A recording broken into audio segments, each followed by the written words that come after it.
Hello दोस्तों, exam आसान के इस नए वीडियो में आपका स्वागत है। आज जिस टॉपिक की हम चर्चा करेंगे वह है इलेक्ट्रॉनिक्स कंपोनेंट मैन्युफैक्चरिंग स्कीम। यह भारत सरकार की एक महत्वपूर्ण पहल है जो देश में इलेक्ट्रॉनिक्स विनिर्माण को बढ़ावा देने के लिए लाई गई है। ECMS यानी इलेक्ट्रॉनिक्स कंपोनेंट मैन्युफैक्चरिंग स्कीम का उद्देश्य भारत में इलेक्ट्रॉनिक्स निर्माण पारिस्थितिकी तंत्र को मजबूत करना है। यह योजना सेमीकंडक्टर और अन्य महत्वपूर्ण इलेक्ट्रॉनिक घटकों के घरेलू उत्पादन को बढ़ावा देती है। साथ ही यह आयात निर्भरता को कम करने और भारत को वैश्विक इलेक्ट्रॉनिक्स बाजार में प्रतिस्पर्धी बनाने की दिशा में एक महत्वपूर्ण कदम है। इसके उद्देश्य के बारे में चर्चा कर लेते हैं। इस योजना का मुख्य उद्देश्य है बड़े पैमाने पर इलेक्ट्रॉनिक घटकों का उत्पादन बढ़ाना, मजबूत आपूर्ति श्रृंखला का निर्माण करना, निवेश को आकर्षित करना, रोजगार के अवसर बढ़ाना और अनुसंधान एवं विकास को बढ़ावा देना। इसके माध्यम से भारत को वैश्विक इलेक्ट्रॉनिक्स का एक हब बनाने का लक्ष्य रखा गया है। इसकी जो मुख्य विशेषताएं हैं, इस योजना में निर्माताओं को वित्तीय प्रोत्साहन दिए जाते हैं।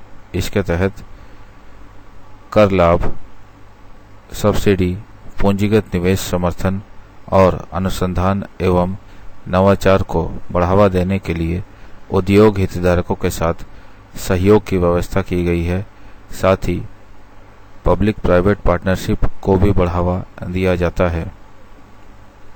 कौन कौन से क्षेत्र हैं जिन्हें टारगेट किया गया है इस योजना के तहत? ECMS कई महत्वपूर्ण सेक्टर्स पर केंद्रित है, जिनमें सेमीकंडक्टर का निर्माण, प्रिंटेड सर्किट बोर्ड यानी PCBs, निष्क्रिय और सक्रिय घटक, डिस्प्ले पैनल, पावर इलेक्ट्रॉनिक्स और उच्च गति संचार के लिए ऑप्टिकल एवं फोटोनिक घटक शामिल है। ये क्षेत्र भारत के लिए आत्मनिर्भरता हासिल करने में मदद करेंगे। अब है कि इस योजना से मैन्युफैक्चरर्स को क्या बेनिफिट है। इस योजना के माध्यम से मैन्युफैक्चरर्स को लागत में कमी, वैश्विक प्रतिस्पर्धा में बढ़त, उन्नत प्रौद्योगिकियों तक पहुंच, निर्यात अवसरों में वृद्धि और आपूर्ति श्रृंखला में मजबूती जैसे कई लाभ मिलते हैं। साथ ही इससे भारत में उच्च मूल्य वाले रोजगार के अवसर भी उत्पन्न होते हैं। इस योजना में गवर्नमेंट का क्या सपोर्ट है और क्या प्रोत्साहन है? सरकार इस योजना के तहत विभिन्न प्रोत्साहन प्रदान कर रही है, जिनमें PLI योजना, विशेष आर्थिक क्षेत्र, सिंगल विंडो क्लियरेंस, अनुसंधान एवं विकास के लिए अनुदान और कच्चे माल पर शुल्क छूट शामिल है। यह नीतियां भारत में इलेक्ट्रॉनिक्स निर्माण को गति देने में मदद कर रही है। इस योजना को लागू करने में क्या चुनौतियां हैं?